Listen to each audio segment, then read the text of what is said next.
What other trends are we seeing? Maybe in fast food, maybe in the broader kind of fast whatever, casual, everything category? Are we seeing other changes?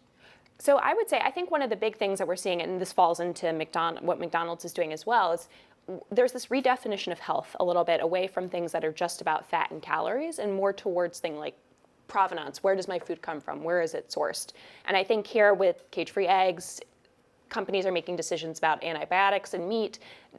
Those fit very neatly into that realm a little bit, and McDonald's is certainly playing there, and we've seen other big changes from other chains as well. Yeah, John, I'm going to come to you in one second, but I actually want to ask you one more question that came in from a viewer on Facebook Live, right? So we're streaming the show on Facebook Live, Fortune Live on Facebook Live. A reader wanted to know about GMO. Are you seeing this kind of trend with GMO as well in the restaurant? Yes, we are definitely seeing a lot of companies talk about GMOs and say either labeling or saying we're taking them out.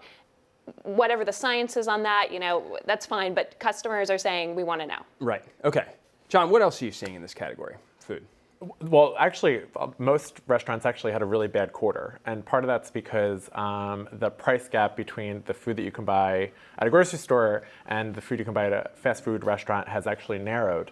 Really? Because commodity prices have declined, grocers are passing on that kind of those lower prices at the grocery store, and that's resulting in people being able to get more for their dollar at a grocery store. Then they're less likely to go to a McDonald's or a Panera, and it's hurting sales for the industry. That is so interesting. I had no idea. There's also kind of a bit of changing. We've all talked about this a little bit in the past, this kind of resorting of the kind of categories and price points in restaurants, right? So fast food is I guess, the lowest, and then there's this fast casual category that came out of nowhere a few years ago, and now it's very dominant, and then beyond that.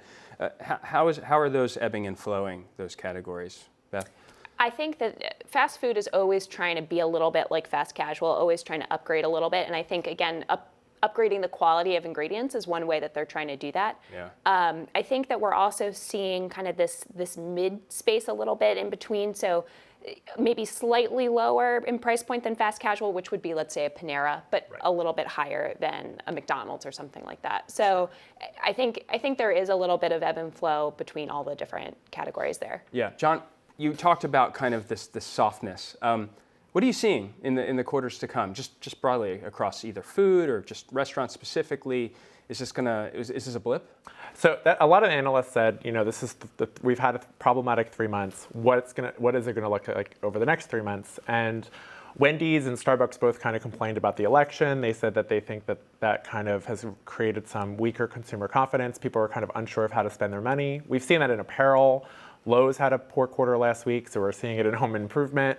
I mean, it's a very broad kind of where's the consumer now. There's been some projections of weaker GDP for the U.S. What does that mean for consumer spending? So we're not seeing a bump in taco bowls because Donald Trump posted a picture? Not right now, yeah. Okay. And a lot of chains are opening new restaurants, and that's creating a lot of competition. So Buffalo Wild Wings is opening new stores, Panera, all these chains are expanding, and as they do that, that creates more competition in your neighborhood, right. which hurts the potential to grow sales.